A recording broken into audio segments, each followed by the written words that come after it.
नमस्कार मित्रों, स्वागत है आप सभी का आपके अपने ऑनलाइन प्लेटफॉर्म अवगत पाठशाला पर। जो लोग इस चैनल पर अभी नए हैं वो इस चैनल को लाइक, शेयर और सब्सक्राइब जरूर कर लें। तो चलिए हम लोग शुरू करते हैं आज का नया सेशन। आज का जो हमारा अगला सेशन है वो है पठार।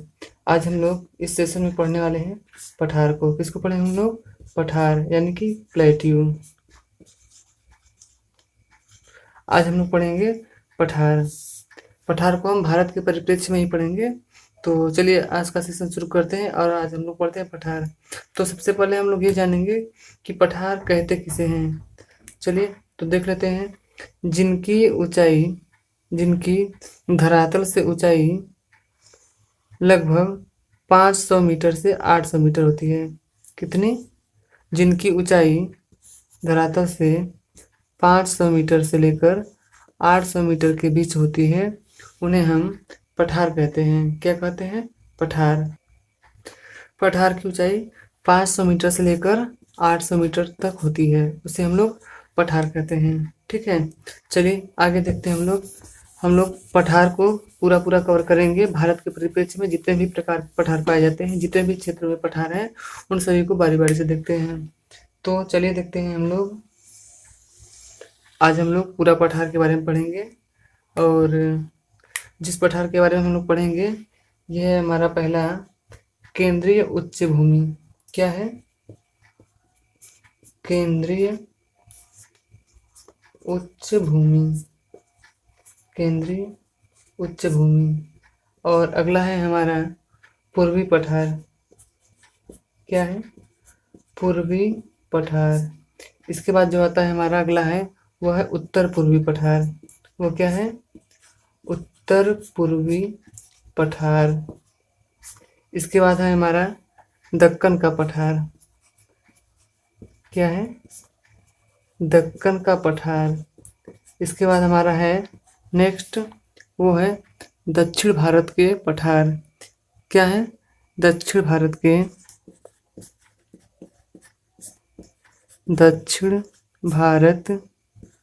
के पर्वतीय क्षेत्र। क्या है?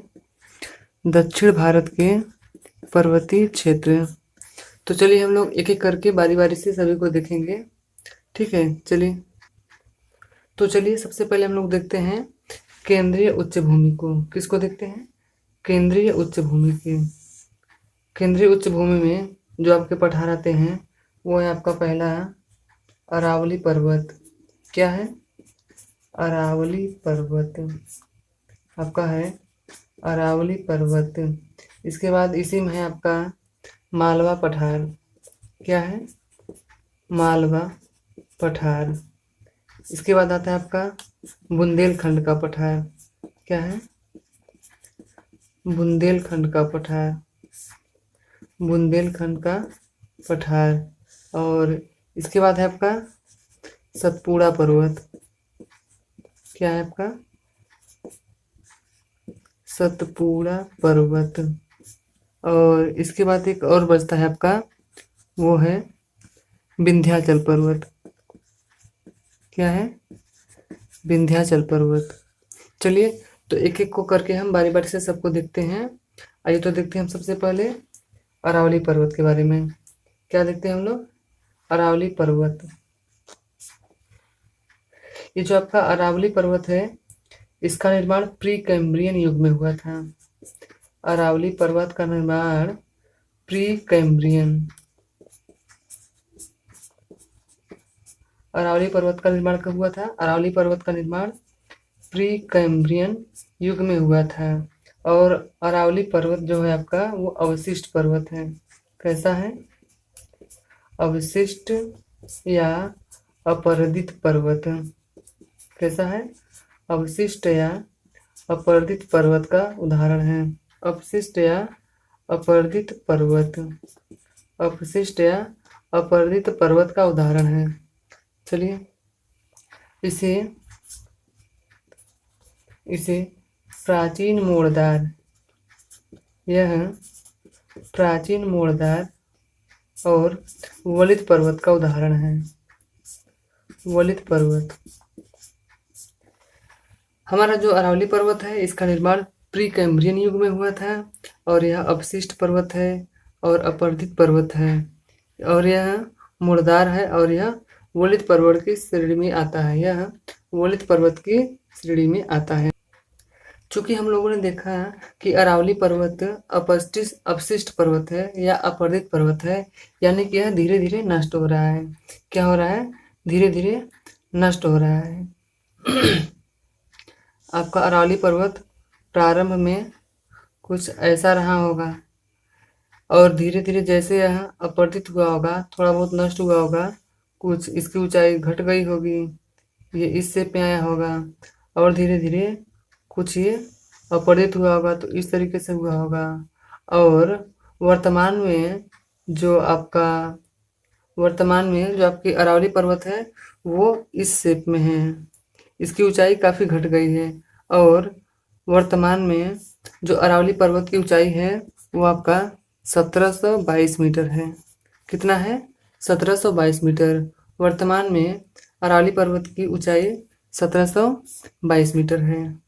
अब हम लोग देखते हैं कि अरावली पर्वत का विस्तार कहाँ कहाँ पाया जाता है। चलिए हम लोग देखते हैं कि अरावली पर्वत का विस्तार भारत के किन राज्यों में पाया जाता है। देखते हैं अरावली पर्वत, ये आपकी अरावली पर्वत है मान लेते हैं। अब इसको हम लोग देखेंगे कि अरावली पर्वत का विस्तार भारत के किन राज्यों में है। तो अरावली पर्वत जो है आपका गुजरात से होकर, कहाँ से? गुजरात से होकर के राजस्थान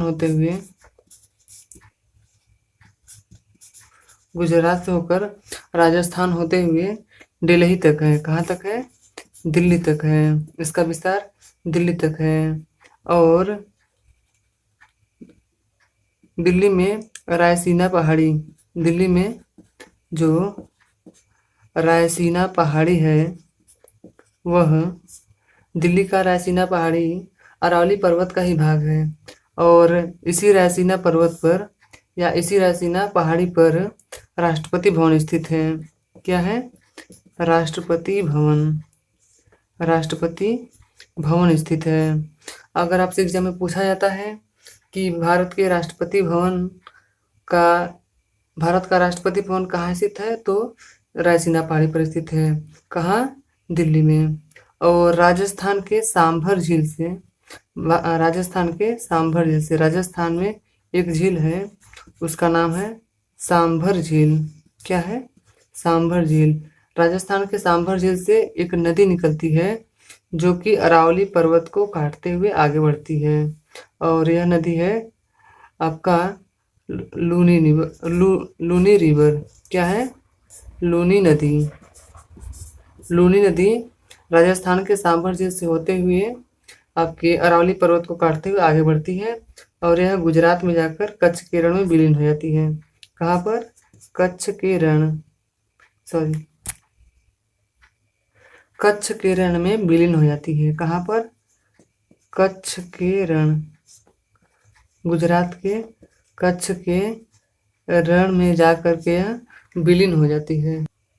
तो हम लोगों ने देखा अरावली पर्वत। अब आगे हम लोग देखते हैं मालवा का पठार। क्या देखेंगे हम लोग? मालवा का पठार। तो चलिए आगे देखते हैं हम लोग मालवा पठार। क्या देखेंगे हम लोग? अगला जो हमारा पठार है वो है आपका मालवा पठार। चलिए, मालवा पठार का विस्तार भारत के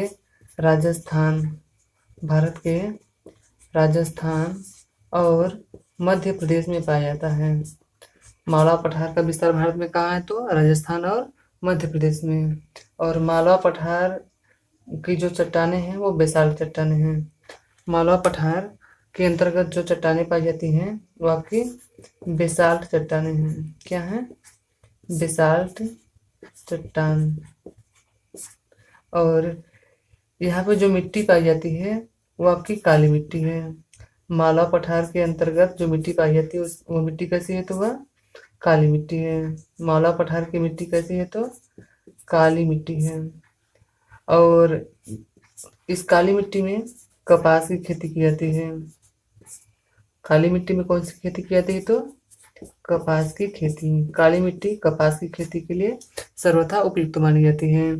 और मालवा पठार से एक नदी निकलती है जो आपकी है चंबल नदी।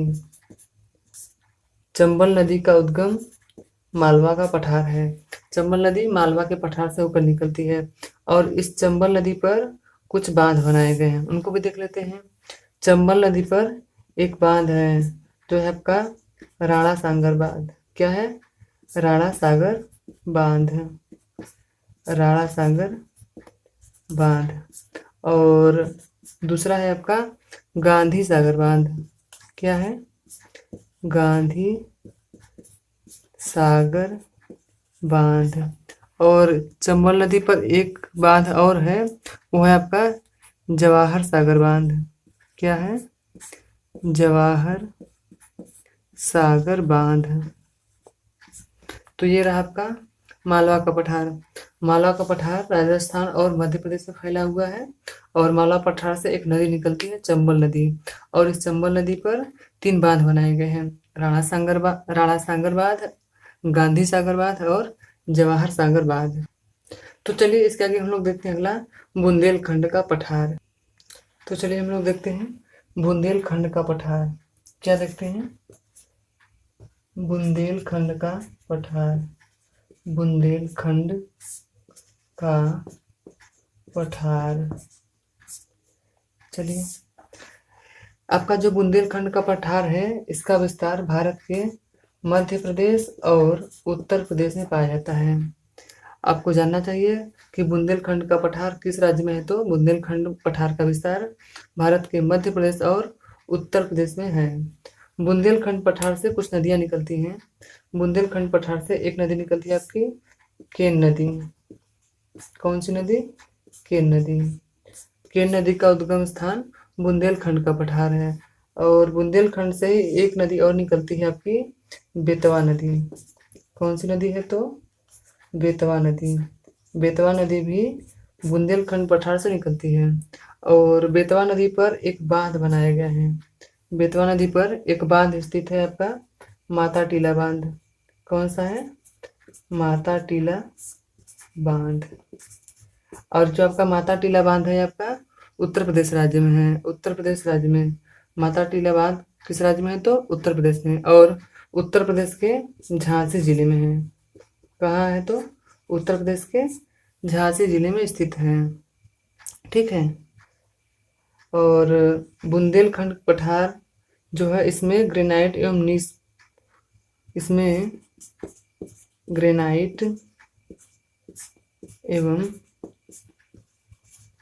नीस की चट्टानें पाई जाती हैं। ग्रेनाइट एवं नीस का भंडार है आपका बुंदेलखंड का पठार और यहाँ की मिट्टी लाल मिट्टी है। कैसी है? लाल मिट्टी। बुंदेलखंड पठार की मिट्टी लाल है। ठीक है। और इस मिट्टी में कुछ खेती भी की जाती होंगी, उनको भी देख लेते हैं। लाल मिट्टी में आपकी दलहनी खेती की जाती है। कौन सी खेती? दलहनी खेती। और इसके अलावा तिलहन की भी खेती लाल मिट्टी के लिए उपयुक्त मानी जाती हैं। कौन सी खेती? तिलहन की खेती। लाल मिट्टी दलहनी और तिलहनी फसलों के लिए उपयुक्त मानी जाती है। आपकी दलहनी फसलों में आती हैं जैसे आपके ज्वार हो गए, बाजरा, मक्का, चना और मटर। ये सारी की सारी फसलें आपकी दलहनी फसलें हैं। अब आते हैं तिलहनी फसलों में, तो जैसे आपका हो गया सोयाबीन हो गया,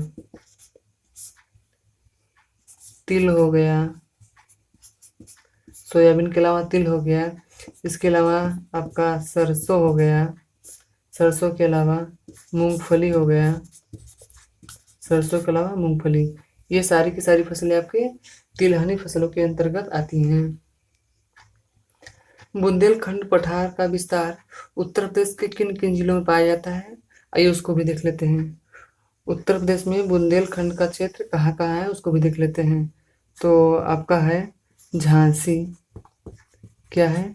झांसी। इसके अलावा ललितपुर। झांसी के अलावा ललितपुर, और आपका हो गया जालौन। क्या हो गया? जालौन। ये तीनों के तीनों जिले आपके झांसी मंडल के अंतर्गत आते हैं। किसके अंतर्गत? झांसी मंडल।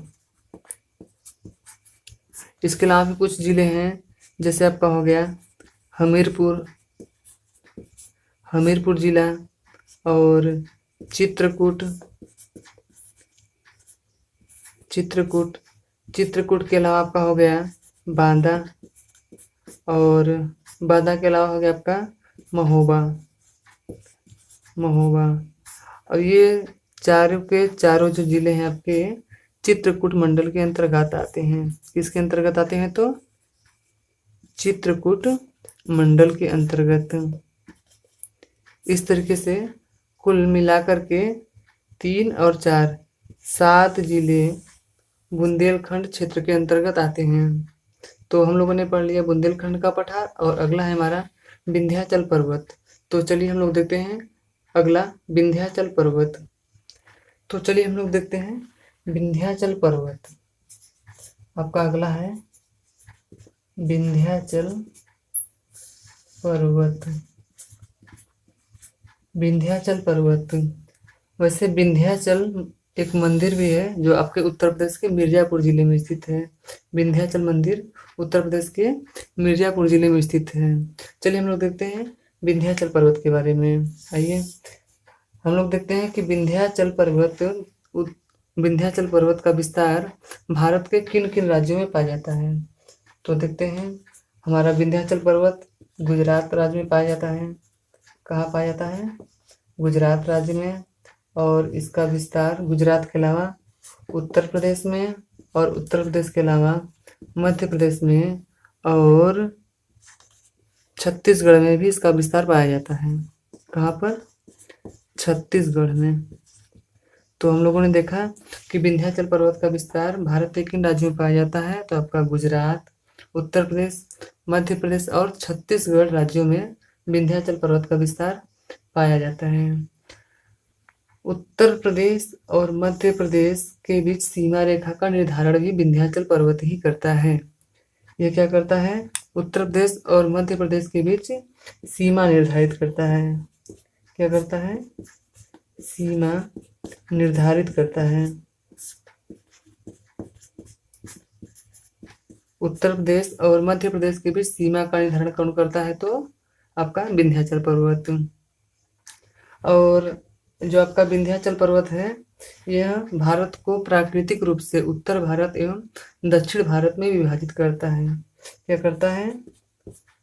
भारत को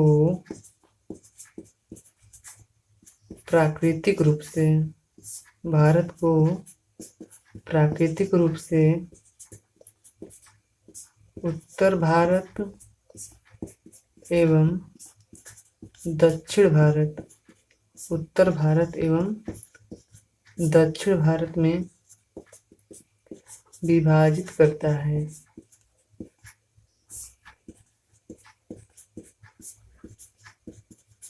उत्तर भारत को दक्षिण भारत से प्राकृतिक रूप से विभाजन कौन करता है? तो आपका विंध्याचल पर्वत ही करता है। इसके अलावा हम लोग देखते हैं कि विंध्याचल पर्वत में अधात्विक खनिज पाए जाते हैं। कौन से खनिज? अधात्विक खनिज। विंध्याचल पर्वत जो है आपका, इसमें धात्विक खनिज नहीं पाए जाते हैं। धात्विक दृष्टि से इसका अभाव पाया जाता है, और इसमें अधात्विक खनिज ही पाए जाते हैं। कौन से खनिज पाए जाते हैं? तो अधात्विक खनिज। इसमें धातु नहीं पाए जाते हैं। और अधात्विक खनिज में हम लोग देखते हैं क्या क्या पाए जाते हैं। तो आपका है चूना पत्थर। क्या है? चूना पत्थर है, और संगमरमर है। आपका चूना पत्थर है, संगमरमर है, जिप्सम है। क्या है? जिप्सम है। और इसके अलावा सेल खड़ी हो गया, जिप्सम है, सेल खड़ी है, और बालू का पत्थर भी पाया जाता है। और बालू का पत्थर या बलुआ पत्थर भी पाया जाता है। ये जो आपका जिप्सम है यह सोनभद्र और मिर्जापुर जिले में पाया जाता है। ये आपका जिप्सम है यह सोनभद्र